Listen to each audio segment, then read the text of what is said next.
Good evening and welcome to the Writer's Block. I'm your host, John Ronan, and as you know now, because we are well into our 29th year, I interview writers about their craft, what they're working on, what they've accomplished, what they're planning for the future. It's a wider net than that, though. We do have some other kinds of artists on sometimes. We've had on musicians, singers, composers, all kinds of artists. So if you have an idea for an artist, writer of any kind, or artist of any kind, watch for our address at the end of the show. We'd be glad to get your suggestions. I also want to add that this program, production of 1623 Studios, is a result of cable access television. So don't pay attention to those dish ads. You stick with us. Tonight, I'm very happy to say we do have a distinguished writer, a biographer by the name of Hannah Kimberley. And she has written a biography titled, interestingly, A Woman's Place is at the Top, a biography of Annie Smith Peck, whom you haven't heard of because she's been largely forgotten, or was until Hannah's book came out. Hannah Kimberley is originally from Norfolk, Virginia. She went to undergraduate and graduate school at the University of New Mexico, quite a ways west, and then came back to Virginia, to Norfolk, and took her PhD from Old Dominion University. She now teaches at Penguin Hall in Wenham and lives here in Gloucester. I'm going to read from the jacket of the book to give you a bit more of her professional background. Hannah Kimberley is an academic who has made Peck the focus of her scholarship. She is considered the authority on Peck, and her work has been referenced by numerous publications such as American National Biography and National Geographic, anthologies on women explorers, works of narrative history, and publications by the Rhode Island Historical Society. She lives here in Gloucester on Cape Ann. Welcome to the Writer's Block, Hannah. Thank you so much for having me. Nice to meet you, and it's nice to read this book about Annie Smith Peck, whom I had not heard of. And you say in your introduction, people have not heard of her. Right. Tell us something about how important she was in her lifetime and the troubles you had in retrieving her memory. Sure. Well, Annie Peck was a household name during her time. She had climbed higher than any man in the United States as a mountain climber. She was also a scholar and a suffragist, and so she was all the time in the papers like the New York Times, all across the country, for sort of her alpine feats, but also for her publications, for her work in politics, and certainly for her work in the suffragist movement. Remind me of her dates. I know she died in the 30s. Right, she was born in 1850. 50. So and died 1835. Right, so she's growing up just as the Civil War is ending, and that sort of starts to spark her interest in women's rights in politics. She wasn't interested in climbing immediately. No. She had 3 brothers, and they all went to Brown. She was the baby of the family, and her father went to Brown University, and her uncles went to Brown. So when she got out of high school, she thought, I'll go to Brown. And so she applied. She got a polite-ish letter back saying, thanks, but we don't encourage education for women. And her parents were inclined to agree with that. And one of her brothers, John, was also sort of really pushed for her absolutely not to go to college like they had. So Annie said to her parents, that's fine. I'm happy not to go to college. I will stay here with you, at home, sad and miserable for the rest of my days. So they quickly agreed to let her go to college. So she was kind of a good family politician. She was indeed. She said, why would you not want this for your girl if you want it for your boys? Mm-hmm. And I think a lot of that was her father's fault in a lot of ways, because he would let her attend these lectures at the Lyceum. And so she would go to see abolitionists speak. She would go to see suffragists speak. So by the time she was 17, 18, it was just too late to tell her that she couldn't do what the boys were doing. In fact, that reminds me of, I'm going to jump a little bit here. When she first started climbing, she gained some notoriety, in fact, more notoriety for what she was wearing than for the actual physical athletic feat of climbing a mountain. Can you talk about that a little bit? She did. So she sort of got recognition for being the third woman to climb the Matterhorn, which she wasn't actually. She wasn't even the fifth or sixth or seventh or eighth. There were plenty of women who climbed it before her. But it sort of hit the news wires, and then there was a picture of what she wore to climb.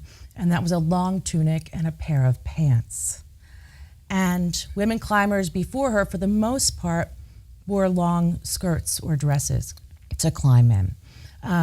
So she became known as, this woman in pants. And the headlines would say, woman climbs the Matterhorn, and then they would say, what she wore. And there would be a picture of her in her pants. She was dressed perhaps just as she is on the cover of your book. I'm going to hold that book up and we're going to plug the daylights out of it. This is Hannah Kimberley's book, A Woman's Place, is at the top. And there's a picture of Ms. Peck right there on the cover in trousers. In her trousers. I can't imagine climbing in skirts. That's what she said. She said it was foolish in the extreme. Yes. And in fact, there were women climbers who ended up, falling into these giant crevasses because they were tripping over their long skirts. But it was pretty scandalous at the time because women were still being arrested for wearing pants in public. The charge was an affront to men's attire. So that was, and they were actually being jailed. So there's newspaper articles about, women being caught in public with pants. It's hard to believe. It is. Of course, as she said, she was growing up when the Civil War was going on. So slavery is, can't imagine slavery. You can imagine the way women Exactly. So she did go to college. She wound up going to college. She ends up going west to the University of Michigan that had just opened its doors to women in 1871, and she attends her first year a few years after that. And it was sort of seen as a golden age for women at Michigan. So they admitted a number of women, and they ended up having a great time, learning loads. Annie ended up being the editor of the journal there, and they were really seen as equals for what was called the Golden Decade at Michigan, which was the first 10 years that they let women in. And then it sort of went a little downhill from there. Are you a Michigan fan because they were opened their hearts to Annie Beck back in University of Boston opened up in 1869, actually. So, or Boston University, sorry. So they were one of the first that started to let women in. And her boyfriend at the time wanted her to join him there. And his picture is in the book, although she never married. Yes, she never married. Which also wasn't really, it was unusual for most women at the time, but women with advanced degrees during this time, once you had a master's degree, 74% of those women were not married. And the higher degrees that you got, the less likely you were to be married. I should mention, because I mentioned her early boyfriend's picture, I should mention there are a number of very, very nice black and white plates in the book of Miss Peck and her boyfriend, William. And some even old black and white scary pictures of people on a peak where you don't want them to be. You're afraid they're going to fall off. And Miss Peck is an older woman, still climbing. She climbed until she was, I believe, 82. 82, exactly. 82. Her last climb was at 82. Right. And she was doing a little climb in Greece when she got sick. Acropolis, not a mountain, but it's a good climb. And others, there's some pictures of her and some of her suffragist friends. We say suffragists. They would have said suffragette, of course. So the pictures are very nice in the book. I was struck when I read this that the climbing was even then very competitive, and even I would say vicious. I'm Absolutely. thinking of Absolutely. Irene Wright and Mrs. Workman. It's a wealthy kind of socialite, Mrs. Workman. Tell us Yes. about something about the politics of what she had to face aside from the athleticism. Sure. So first there were the men. There was always a scramble to get to the top of a virgin peak. And back then there were virgin peaks still that you could reach. And that would sort of put your name on the map of mountain climbing. But then the women, I would say, weren't overly over the top competitive for the most part, but there were a few. And one that stood out for Annie was Fanny Bullock Workman, she was from Massachusetts. Her father was the governor at one point, actually. And she ended up inheriting a lot of money. So did her husband. He was a doctor. And they decided that they wanted to go first bicycle around wherever they could, so far-flung places on bicycles, and then they started mountain climbing. So she left her kids at home with a nurse and a nanny and headed off with her husband. And she definitely wanted to be, the top woman in mountain climbing, to have the record for the highest peak. And in fact, she did have that record. After Annie climbed her highest peak, she estimated it to be a couple thousand feet higher than it was. There was something wrong with the altimeters? Or Right. Well, you have to use a match to light these things, right? So imagine being 18,000 feet up and trying to light matches in the middle of, the snow and the wind. And the equipment just wasn't like it is today by any means. So after Annie climbed her peak, Fanny paid a group of engineers to go and triangulate Annie's mountain. And she paid them $13,000, which was a lot of money back then. But she had it to spend. And so it ends up that she actually had the world's record for women by like 1,000 something feet. Workman did. Yeah. But it sort of didn't work out in her favor in some ways. The press liked Annie better. So Workman sort of came across as an entitled, bossy woman who was, sort of trying to push Annie around and would talk about her wearing pants and how, tacky that was. Did Workman wear skirts? She wore skirts. She actually was one of the climbers who fell into a crevasse. I missed that. She was one of those, yes. So Annie was, she could certainly be persnickety, but in this instance, the press sort of took her side. Well, she would be the underdog financially. She spent all her own money, and I think she went pretty broke. Yeah, she was always broke. She was always sort of scrimping and saving, doing lectures and then saving her money and borrowing money and try to get funding to put a new expedition to forward. put it into her next she had expedition. She had to buy all of her equipment, had to get transportation, had to hire guides and other support people. Right. So, the Workmans would have a crew of like 30 people to sort of do whatever they needed to. There's a few great photos of Fanny Bullock Workman piggybacking across a stream on someone's back, I guess because she didn't want to get her feet wet or whatever. But so it was a very different climbing experience for each of them. You're quite fair to Mrs. Workman in presenting just the facts, but she does come off as very entitled. I mean, she is entitled, and she was using her money in ways that you would say are unfair, although this is not it was her money competition in any kind of regulated way. It was her money.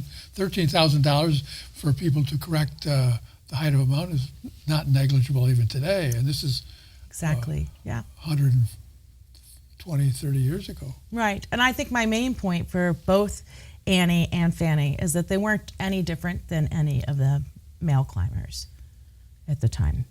So Annie could certainly be a hard driver in terms of being the head of her expeditions. You hint, and I think with some quotations that do more than hint, that she was pretty tough on people, and I think the wait staff often suffered if they weren't absolutely perfect. Yes. Yeah. She was definitely a perfectionist, and which caused these sort of mutinies on her mountain climbing expeditions, where the men would say, "We're not going any further. It's too dangerous," and she would just want to keep going. So she had a lot of mutinies, but she also didn't have the money necessarily to hire actual climbing guides, professional guides. So that makes sense as well. And there was enough climbing going on so that there were professionals already. There were hiring themselves out to. Yeah, and they usually came out of Switzerland. So, and then they travel to South America or to wherever and meet these various climbers. Yeah, she climbed. Did she climb in every continent? She did not climb in Asia. So South America, certainly North America, all over. Her last peak was Mount Madison. So she did in her 80s. The whole presidential range. It was a passion of hers. Yes, certainly. Yeah. Certainly. Although she trained as a classicist, she did. was a language expert. She was. Master's degree in Greek. Yeah, she sure did. And she, the problem was, which will probably sound very strange to you, was that once she sort of went on the job market, she realized she was not making the same amount of money as the men with her same position, with her same education. I think she'd be shocked to find out it's the same thing now, 130 years later. Right. So, so while she wanted sort of what her brother William had done, which was to get an education, to study in Europe, she did all of those things, but it didn't pan out for her. So that's when she started lecturing and sort of made her living on the lecture circuit. Determined, I think, was the one word that comes to mind. One thing that we talked about just before the show started that interested me about her wasn't the climbing, but her advocacy for women and the vote. She was a suffragist, a dedicated suffragist, or as the period would dictate, suffragette, using that old French diminutive. Tell us something about her work for women's rights and the vote. Well, she was very outspoken for that, and she used her climbing as a sort of rhetorical tool in the suffrage movement. So, for example, she'd get to the top of a mountain and plant a banner that read "Votes for Women." She attended the suffrage parades, and she wrote a lot of editorials in favor of suffrage, which the New York Times seemed to eat up at the time. So that was pretty great. She said, there's some men who are more fit for cutting ribbons and sowing corn than they are for politics. And because she was a great speaker, because she had experience on the lecture circuit, because she was recognizable, politicians also wanted her to speak on their behalf. So, for example, the election of 1912, President Wilson at the time was running for president, and he asked her his campaign hired Annie to speak for him. And she'd get these huge crowds, 500 men all in a room, lots of cigar smoke, and have them all cracking up. Because she was very prominent at the time. Exactly. It's amazing somebody can be world famous and 100 years later you've never heard of her. Right. And I don't think that's unusual. I think there are plenty of women out there who just end up being footnotes. The New York Times is now running obituaries of women they missed. Yes, which I love. Trying to make up for some of that. Right. Well, nicely. Fortunately, they did have her obit in the New York Times when she died. Yeah. Her obituary took up a lot of space, a lot of real estate. She would have been pleased. Wow. Certainly. Yeah, she was not shy about her own reputation. No, not at all. Not at all. She was good at working the press. I always try to ask some nuts and bolts questions because I get a lot of questions about how did she do that, when did it come out, and all that. This, by the way, came out last year, 2017. Right. When did you start it? Now, I know you mentioned some findings in there, but tell us. Right. Tell us when you started. Well, I first got a present. It was an antique poster from an antique shop with this image, and the title of the poster was "A Woman's Place is at the Top," and it had her birth date, her death date, and it said suffragist, scholar, expert on North American and South American relations, and mountain climber. And Suffragist was first. I don't know that suffragist was first. I can't remember which order it was, but it had those words underneath. And I thought, who is this? And so I started to do some digging. And then, as you do with research, you get these little bites, and then you just keep digging. And it ended up that Annie left so many letters, about 17 cubic feet of letters and diaries behind. And she would write to someone, for example, "Dear John, blah, blah, blah. By the way, P.S., save this letter. When I see you next, I want it back." So she even kept her own letters. So it's sort of an outbox and a sent box and an inbox. Yeah. That's interesting to me from a PR point of view, because it seems that when people die, they're remembered if there's some side industry they started going right to promote them after they're gone. A family member or a family estate or Sure. something like that. She had none of that and never married. So well, she did hire a biographer, and he couldn't garner any interest.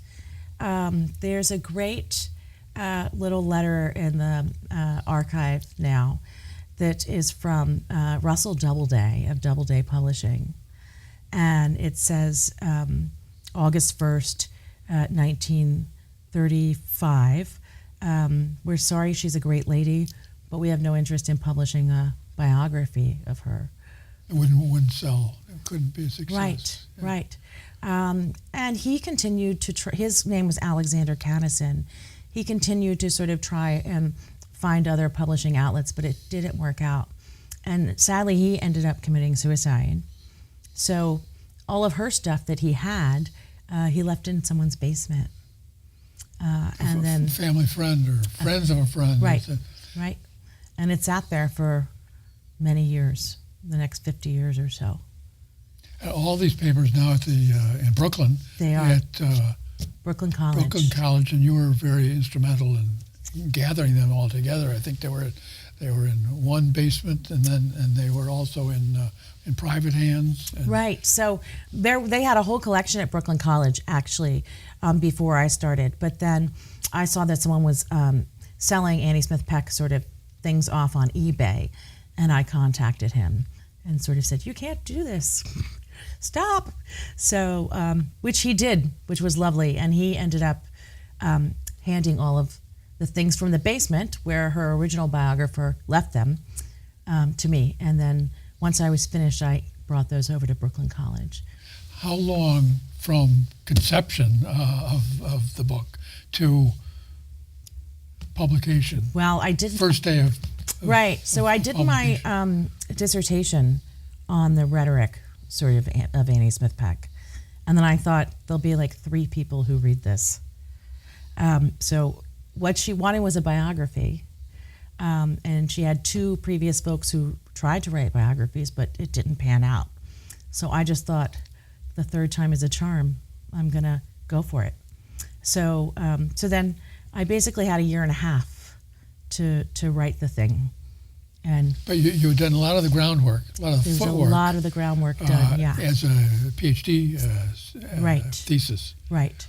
So, but it's a completely different manuscript because I was really just focused on her rhetoric at the time, what her arguments were and how she used them in the suffrage movement and in politics.